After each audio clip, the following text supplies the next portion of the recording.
1,000 days away from the football field didn't stop Xavion Alford from being one of the best safeties in football last year. Let's talk to him once again.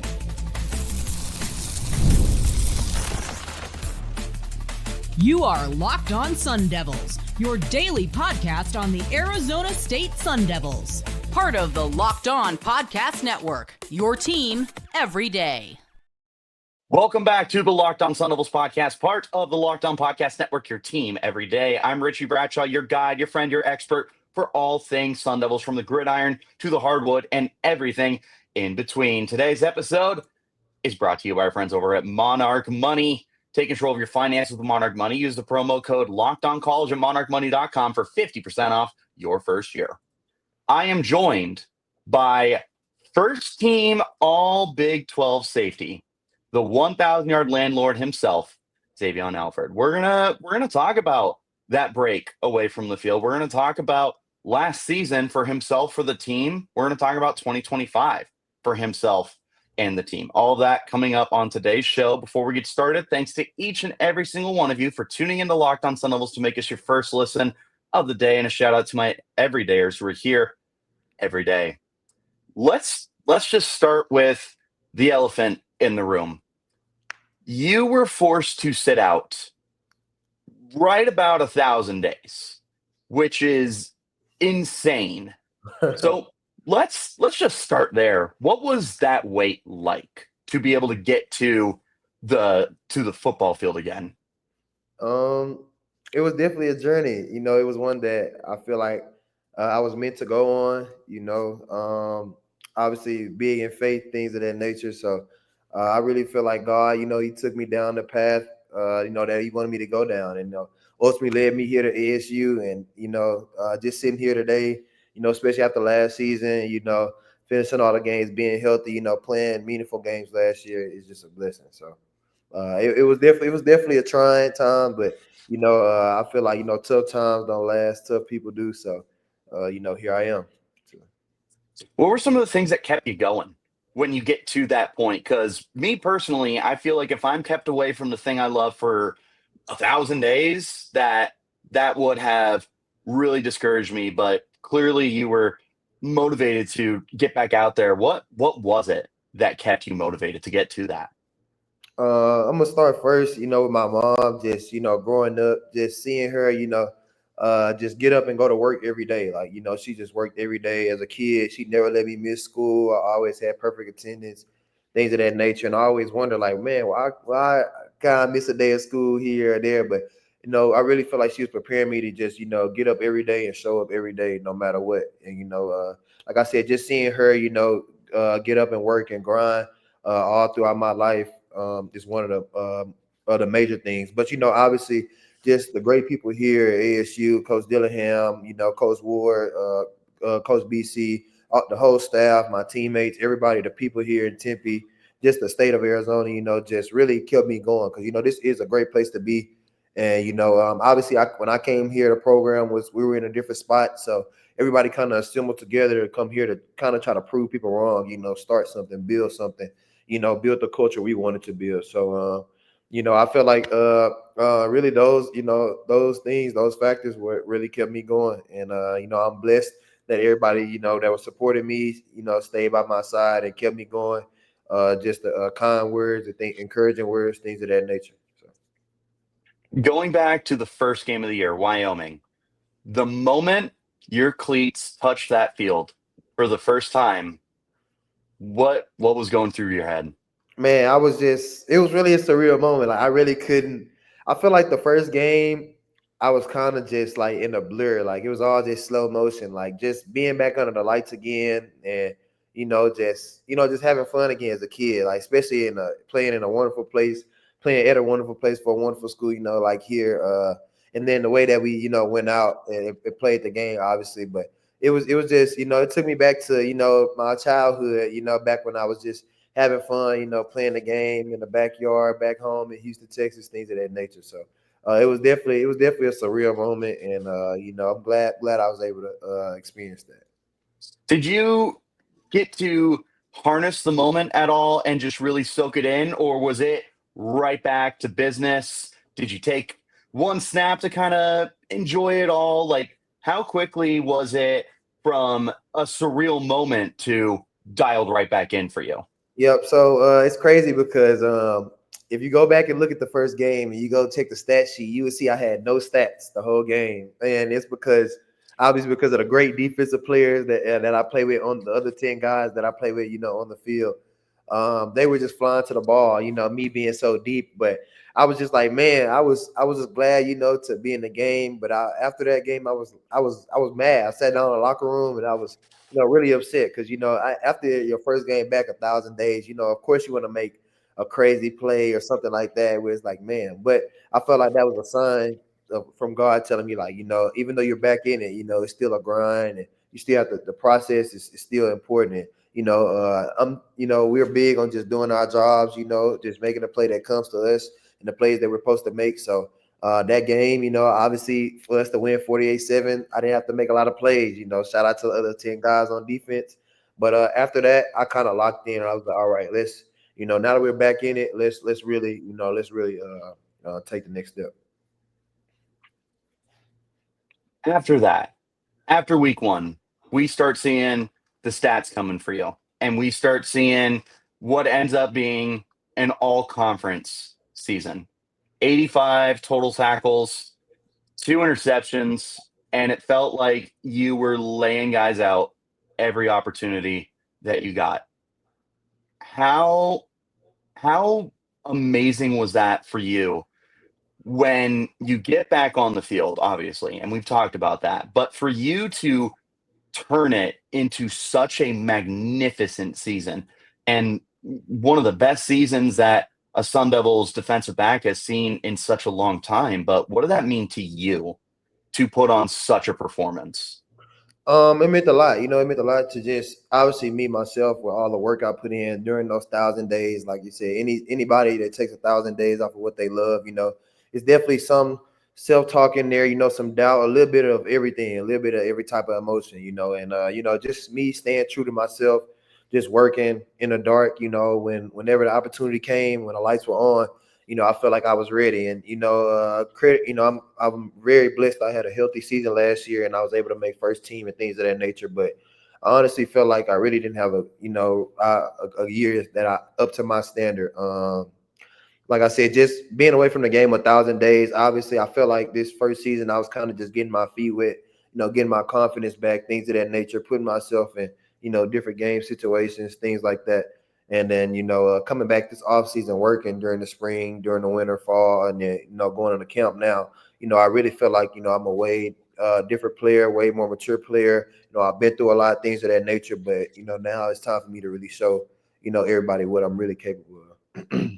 Were there any points that you felt really rusty or like, man, I got to get in the lab and figure out how to get better at this? Or did it feel like it was just a week to week getting more confidence rather than kind of sitting there and like, man, maybe just flat out like, I'm not good at this right now? Yeah, so I'm if you've seen the videos, things of that nature. I'm my biggest, hardest critic, whatever you want to call it. I'm very hard on myself. I expect perfection from myself. So I think it was a little bit of both. I think as the week started to go on, I started to get more confident, to get better and better, get back into that groove. But I really felt like the first 4 games, I was really, just trying to get my feet kind of back wet.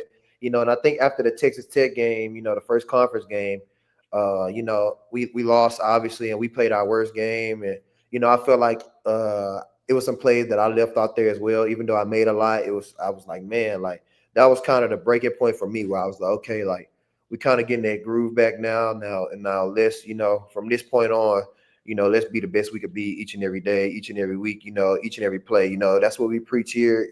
Coach Dillingham, Coach Ward, as you can see, our culture. We just about being better each and every day, each and every rep.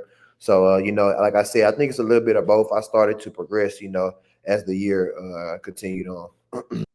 Give yourself a letter grade. A+ for your performance last year, or I don't think there's any way you can give yourself an F, but maybe that's the way you see it. Give yourself a letter grade. What do you say? I would give myself a letter grade for last year, a C+. like I said, I know a lot of people might be like, "Oh, you kind of crazy," things of that nature. But I really, during that process, me sitting out, being off the field, I really, you know, found myself. Found everything about myself, my confidence, just growing up, things of that nature. I did a lot of thinking, obviously being off the field, that long, just putting myself in those situations. So I'm a very smart football player. I've been doing this my whole life. I'm very confident in my abilities. That God has given me.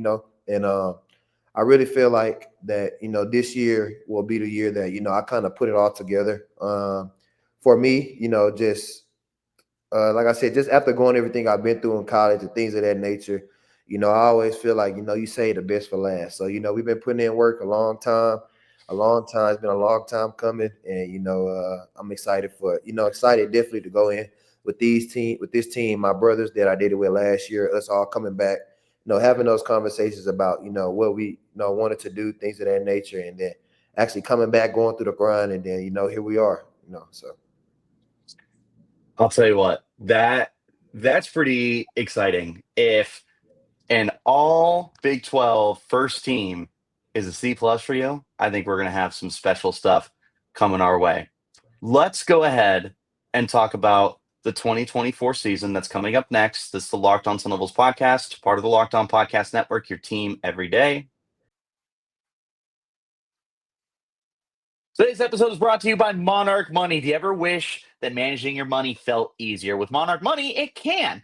Whether you're trying to grow your savings or planning a big purchase, Monarch puts you in the driver's seat. It's like having your own personal CFO, giving you full visibility and control of your finances. Monarch Money is more than a budgeting app. It's a complete financial command center.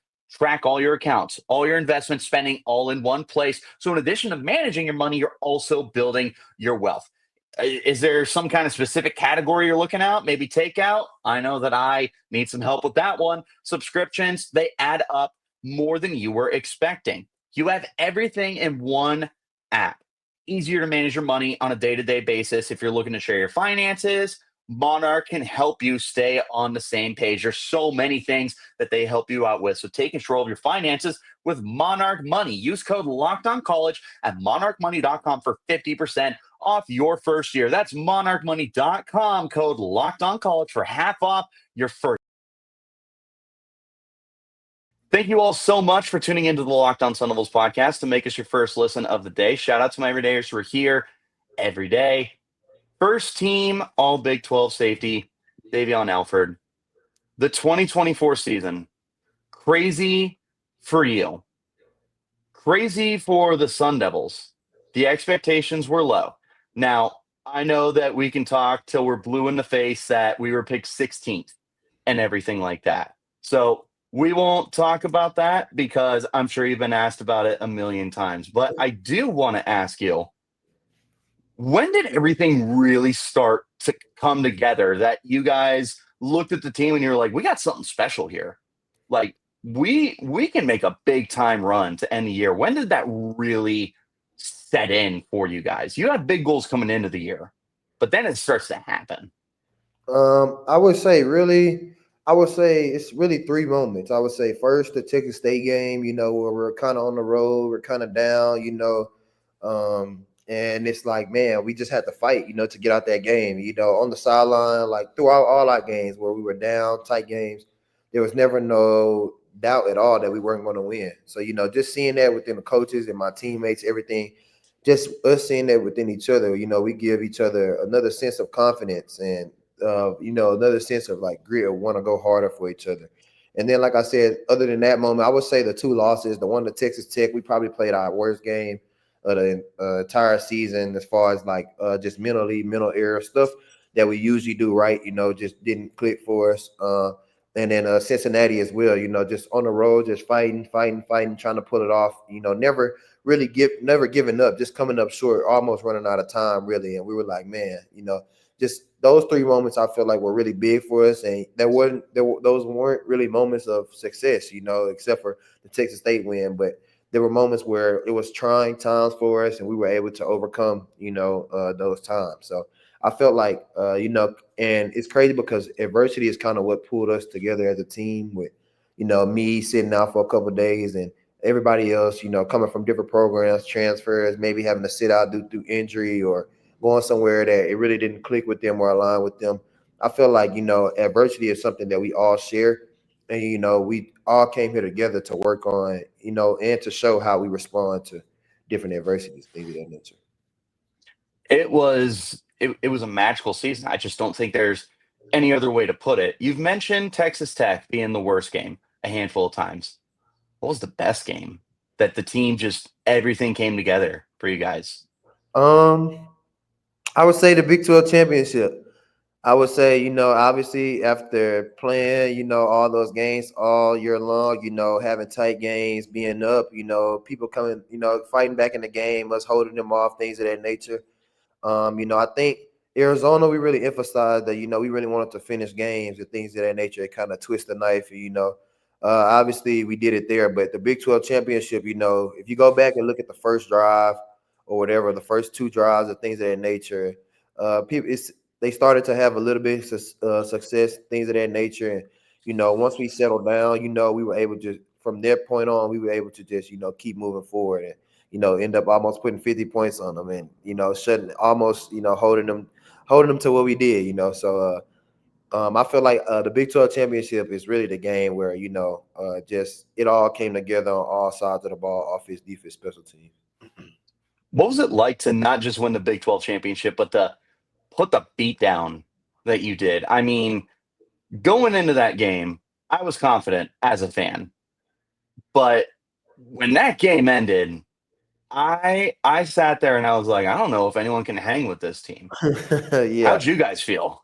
Yeah, we felt like, I mean, when you play this game of football and the work that we put in, with Coach Joe in the weight room and Coach Dillingham and all our coaches, Coach Ward, all the position coaches, Coach Arroyo on offense, they definitely get us ready to play and prepare, they definitely have our confidence level, raised with how they get us ready to play. They kind of like give us the game plan, here it is, and, let's go make it happen. So, it was real exciting, just to, be, just to share that moment just with everybody, just all our teammates, like I said, all the work that we put in together.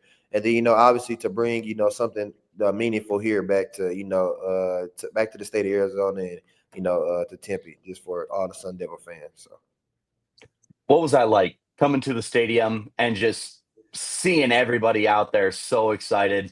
How did that feel? It made me feel great because, when I came here, 3 years ago, that was the vision that I saw. And then, you never know when the time is going to happen or when it's going to be. You just kind of just keep working day by day, take it day by day. And then, when that day comes, you just, treat it like as you did all the other days. So, just when we pulled up and everybody was out, just congratulating us, things of that nature, just seeing all the smiles we put on everybody's faces, just the support here. I love Arizona, love the state. Glad, best decision I made in my life coming here, playing for this university.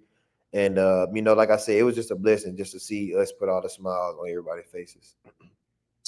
What was it like when you guys were waiting for the college football playoff announcements to go through for the seating and everything, and you found out you had a bye week? What was that like? It was just a surreal moment, obviously. Like, just even sitting there waiting, to see the pitchfork up on the screen on ESPN or College Football Network or whatever, in the first modern era playoffs, it was just crazy, just to see all the cameras and, just to see from where we started, obviously, to the respect that we got and stuff where we started and, to earning the respect each and every week with the work we put in, not, just staying focused on our process, like doing what we do, not focusing on anybody else.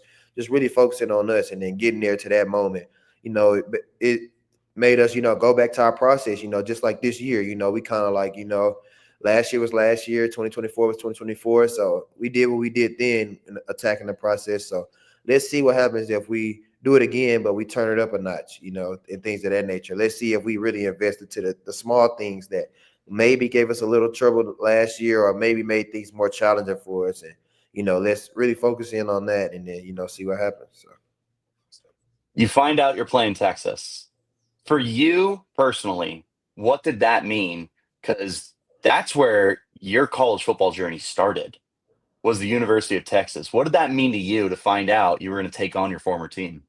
It meant a lot, obviously, me going there, I'm a Texas kid, I went there and I was able to play against them, a storyline that a lot of people not really able to have. But, it was just good to see some of the familiar faces, that I that I was there with, still playing, having success, things of that nature. And, obviously it wanted me to, kind of fueled me more too, playing in that game, being a little bit more emotional, things of that nature, and want to, earn that respect of, we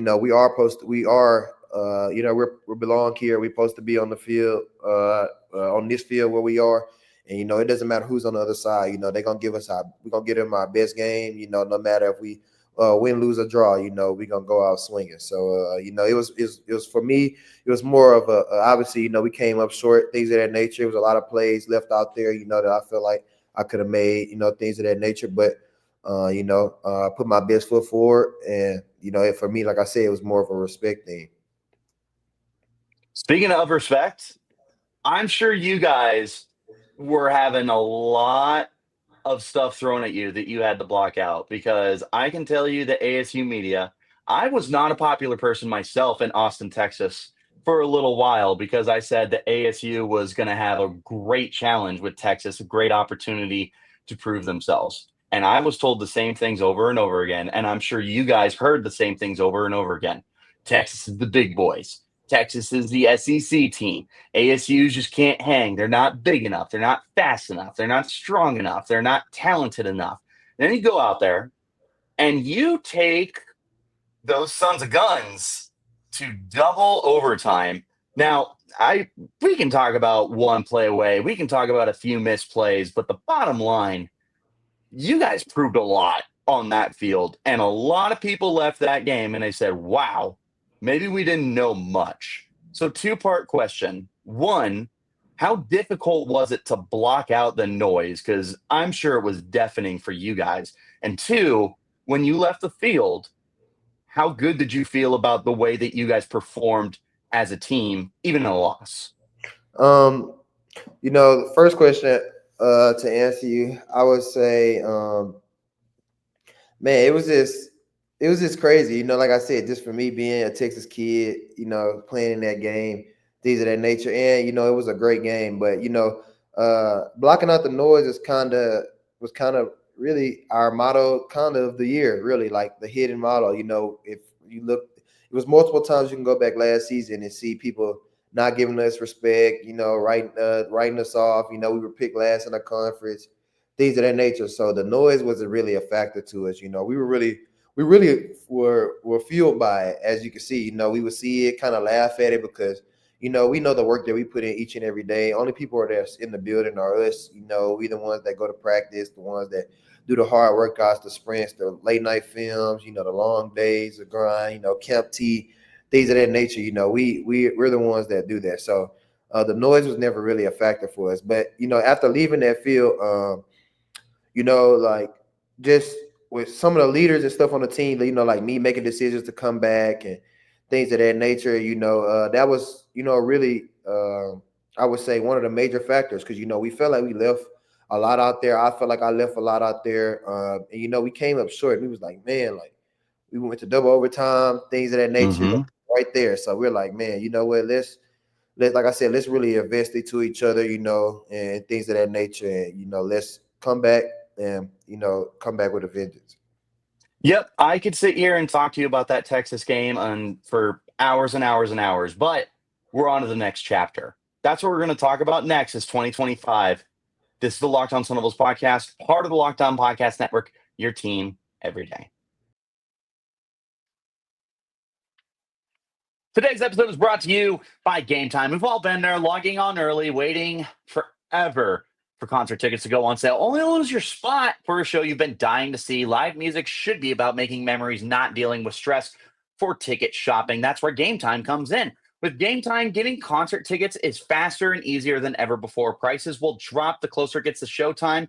You can save up to 60% off with their killer last-minute deals. If you're tired of looking for the best deals, they've got their zone deals. You can find the best seats in the section for you. You can get a panoramic view of your seat too. There's no surprises where you get there because you see what you get. Game Time also shows you the price up front. There's no hidden fees. There's the Game Time guarantee as well to make sure you get your protection with a cancellation protection and more. Take the guesswork out of buying tickets with Game Time. Download the Game Time app, create an account, and use code LOCKEDONCollege for $20 off your first purchase.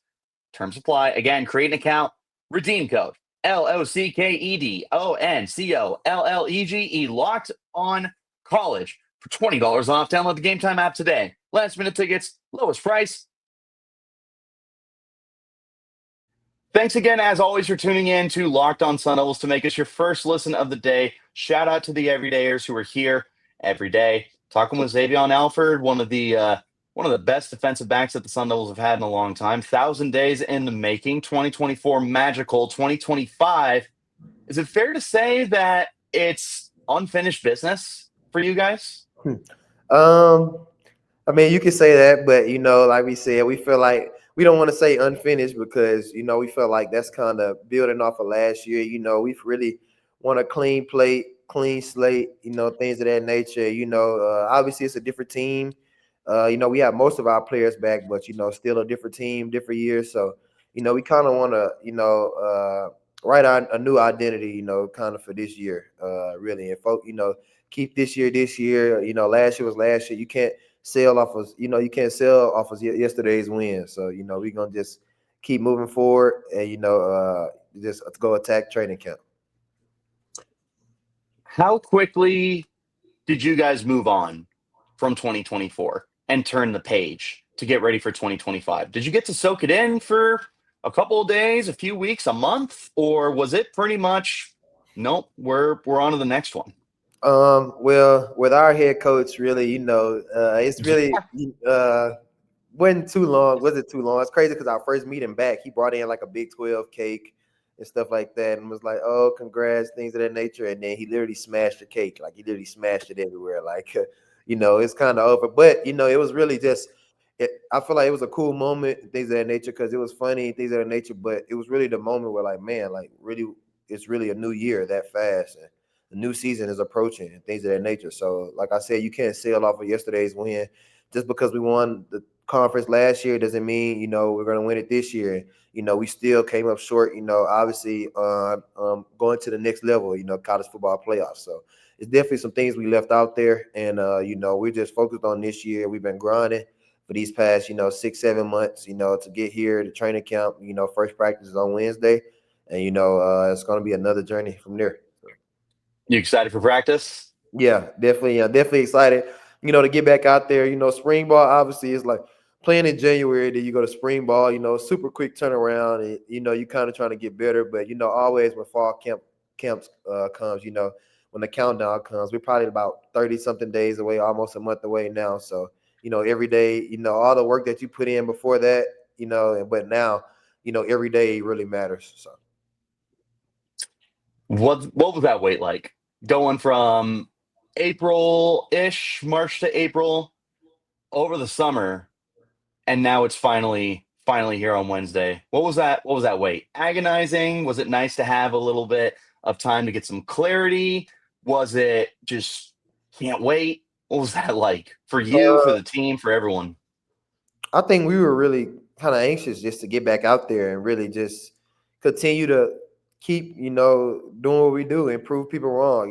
We still feel like, that the respect is not fully given. We feel still like we left some things out there. Definitely we didn't finish how we wanted to finish, things of that nature. So it was definitely, anxious feelings, trying to just get back out there and do it. And, like I said, spring ball, obviously after playing a long season like that, credit to our coaches and everything. They put a challenge on us mentally, of what we just did and going through it and correcting the details, things of that nature. So, coming in training camp, like I said, 30 days out from the game, every rep, every step, every practice, everything, we're going to be taking that into account, to build and, get ready to go do what it do this season. Speaking of coach doing challenge you guys mentally, one of the things that stuck out to me after the first year, the 3-win season, Kenny Dillingham came out and talked to the media first time, and he said something that has stuck with me for a very long time. And it's you raise the minimum expectation. So coming off a 3-win year, and ASU was in a lot of games. They were like you were right there with Washington, who was the runner-up in the nation. But wins are wins, losses are losses. But you come into the year, raise the minimum expectation. I'd say you guys raised it. What's the minimum expectation this year? Not in terms of wins and losses, not in terms of winning a championship or going to the playoff. Not so much anything like that. But what does raising the minimum expectation look like for this team? Raising the minimum expectation, for this team, what it looks like this year is literally being better than we were last year, and it's literally just that simple. People could say, oh, maybe it's cliche, things of that nature, but that's really our motto in our building. You won't really know that unless you're there with us. But each and every day is a grind for us. Especially with Coach, weight room with Coach Joe. He separates the days, the reps, things of that nature. Each day, each rep, is a challenge, and you want to attack the challenge you have in front of you first before you can move on. So, just like in training camp, we're gonna take it day by day, and then whenever August 30th rolls around, we credit to our coaches and us as players and leaders. We feel like they will put us through all the situations and things of that nature that we need to be successful when it comes to the season. So raising the minimum expectation is, like I said, being better, each and every day. Ever since we've been here, Coach Dillingham has been here, the standard and the expectations, the minimum expectations have been being raised. So, the standard is the standard. The standard must be met. It's either above the standard or the standard, nothing below. So, so it's gonna be interesting. Do you guys have any thoughts when you hear the outside noise, the fans, the media heads, maybe former players or your fellow students, when they talk about the goal for this year and they say, well, it's Big 12 championship or bust? Do you guys take any of that into account? Is it whiteboard material, or is it just in one ear and right out the other?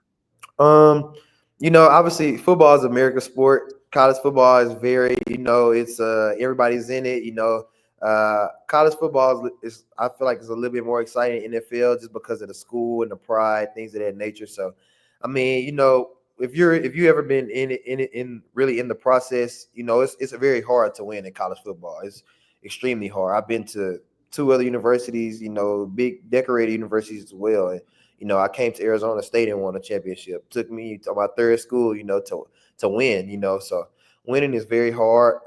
And, ultimately we can't really pay attention to, we appreciate the support, obviously from our fans and things of that nature, and, them believing in us, things of that nature. But ultimately, the only thing that helps us, when we play are, practicing and reps and watching film and things of that nature. So we kind of try to put all our time and energy to all those things, that, really will help us win on Saturdays, so we're able to make everybody happy, smiles on the faces and give people experiences, things of that nature. So, when you're playing football, especially at a high level like this, I think, and Coach Dilly does a great job of, emphasizing this to us and giving, different ways and things like that, to how to block out the noise and focus on what you have to focus on. So I feel like we do a great job of that here, of the balance. And, when you have so much fun like we do, as a team playing football, you kind of really don't pay attention to the noise, because you having fun and playing football. What I've been doing since I've been 4 years old. So been a pretty long time now. So